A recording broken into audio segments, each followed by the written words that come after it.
दोस्तों UP police के result का इंतजार फाइनली खत्म हो गया है। आज 11 बजे के आसपास रिजल्ट जारी कर दिया गया है। लगभग 1,74,319 लोगों को डीवीपीएसटी के लिए बुलाया गया है। डीवीपीएसटी में अगर लोग फेल होते हैं, यानी कि पूरी प्रक्रिया के दौरान अगर ज़्यादा लोग फेल हो जाएंगे तो दोबारा भी मेरिट लगाई जाएगी, यानी कि दूसरा कट ऑफ लग सकता है, चाहे वो मेल का हो चाहे वो फीमेल का हो।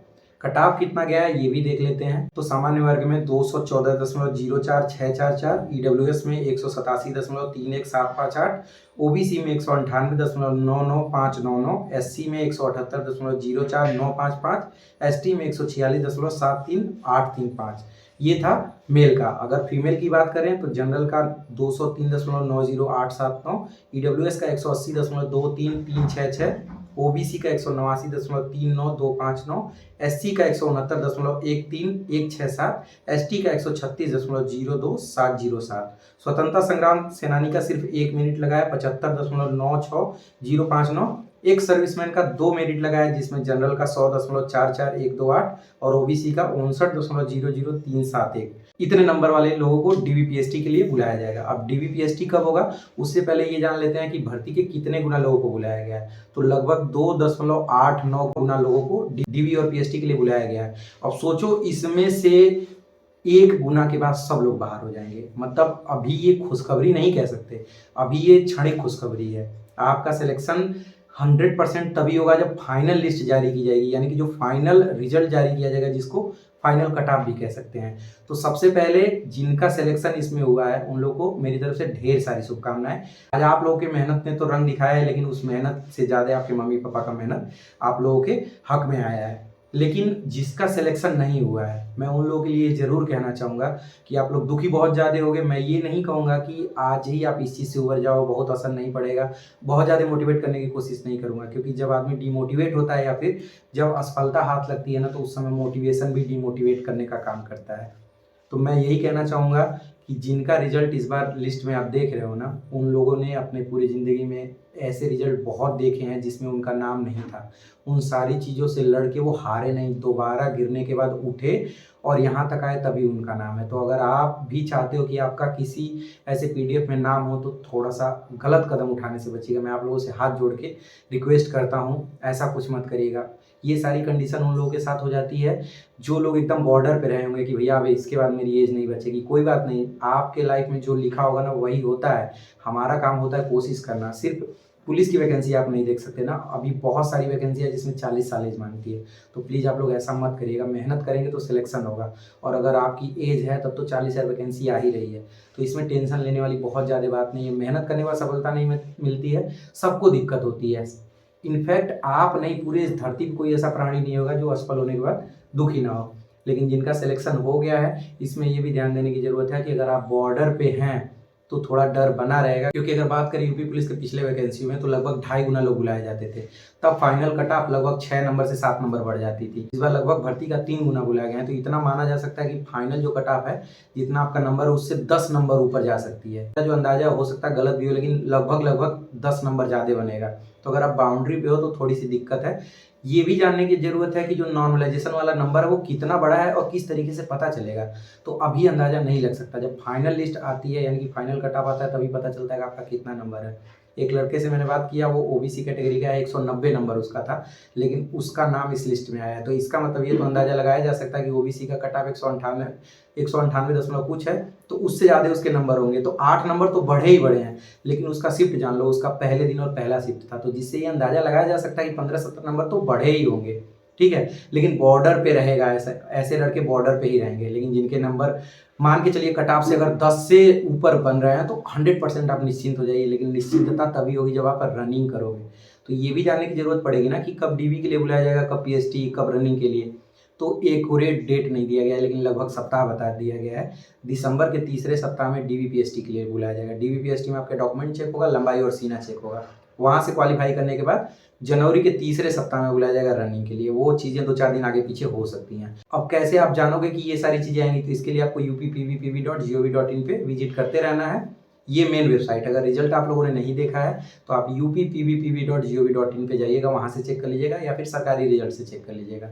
एक पीडीएफ में कट ऑफ देगा, जहाँ आप अपना रजिस्ट्रेशन नंबर और डेट ऑफ बर्थ डालेंगे, वहाँ ये दे देगा अगर आपको डीवीपीएसटी के लिए बुलाया जाएगा तो स्क्रीन पे कुछ ऐसा लिख के आएगा, आपका रोल नंबर, आपका रजिस्ट्रेशन नंबर, आपके नाम के साथ। अगर नहीं हुआ होगा तो आपको बता देगा कि आप नहीं शॉर्ट लिस्ट हुए हो डीवीपीएसटी के लिए। तो रनिंग कोशिश करते रहना कि जी जान लगा दो। अभी आपके पास सोचो नवंबर का 10 दिन और उधर लगभग 1 महीना और उधर लगभग 15 दिन, मतलब 2 महीने का टाइम है, अब से आप रनिंग कर सकते हो। तो मैं हमेशा रनिंग पे जोर इस वजह से देता हूँ कि रनिंग बहुत इंपॉर्टेंट हो जाता है, क्योंकि रनिंग से बहुत सारे लोग बाहर होते हैं। जो लोग बॉर्डर पे थे जिनका 1 आध 2 नंबर कम होगा, वो अभी भी टेंशन होंगे कि मेरा नसीब खराब था। लेकिन मैं ये ज़रूर कहूँगा कि ये मान के चलो कि लगभग इसमें 50,000 लोग तो बाहर ही हो जाएँगे। मतलब 50,000 के आस-पास सब चीज़ मिला के बाहर हो जाते हैं। आप ये ध्यान दीजिएगा कि बहुत सारे ऐसे बच्चे हैं जिनकी लंबाई थोड़ी कम होती है, लेकिन वो फॉर्म भर देते हैं, नंबर ज़्यादा आता है और जब उनकी लंबाई नपती है तो वो बाहर हो जाते हैं। तो लंबाई और दौड़ में ज़्यादा लोग बाहर होंगे। लड़कियों को स्पेशली कहना चाहूँगा, अगर आपका नंबर कट ऑफ के आस-पास था तो अभी रनिंग छोड़िएगा मत। मैं आपके फ़ायदे के लिए कह रहा हूँ, मेरा फ़ायदा मत सोचिए, लेकिन मैं आपके फ़ायदे के लिए कह रहा हूँ। कट ऑफ अगर नज़दीक थे आप कट ऑफ के आस-पास तो रनिंग करते रहिएगा, क्योंकि लड़कियों अगर ज़्यादा, क्योंकि अगर रनिंग में लड़कियाँ ज़्यादा बाहर होती हैं तो दोबारा आपका कट ऑफ जारी किया जाएगा, यानी कि मेरिट कम किया जाएगा और आप लोगों को बुलाया जाएगा। ठीक है? तो दोस्त, जिनका सिलेक्शन हो गया है वो तो आगे की प्रक्रिया के लिए तैयार हैं, लेकिन मेरा संवेदना उन लोगों के साथ है जिनका सिलेक्शन नहीं हुआ है। बहुत दुःख वाला समय होता है। किसी का प्यार से भी बोलना इस समय एकदम कचोटता है। तो मैं यही कहना चाहूँगा कि अपने आप को थोड़ा-सा बिज़ी रखना है इस दौरान। अकेले रह के आप चीज़ों से लड़ नहीं पाओगे। लास्ट में आपको पता चलेगा कि अगर लोगों के बीच में रहते तो थोड़ा-सा चीज़ें कहीं न कहीं टैकल करने में मदद मिलती।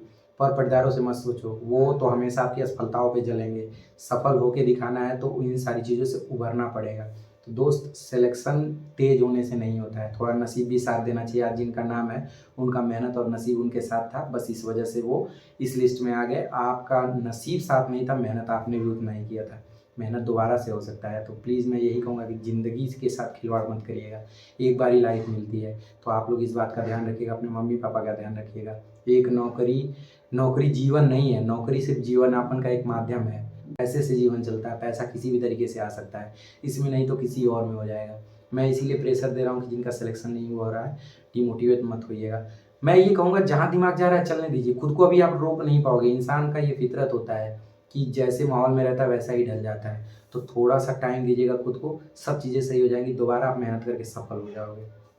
जिनका सिलेक्शन हो गया है डॉक्यूमेंट बनवा लीजिएगा। टीवी के लिए बुलाया जाएगा उससे पहले ही आप लोगों के लिए वेबसाइट पे जारी कर दिया जाएगा जो फॉर्मेट आपको डीवी में लेके जाने रहेंगे, जैसे चेकलिस्ट हो गया या फिर जो एफिडेविट बनवाने का प्रोफार्मा हो गया, ये सारी चीज़ें उस पे जारी कर दी जाएँगी। तो ये सारी चीज़ें डाउनलोड करके आप बनवा लीजिएगा।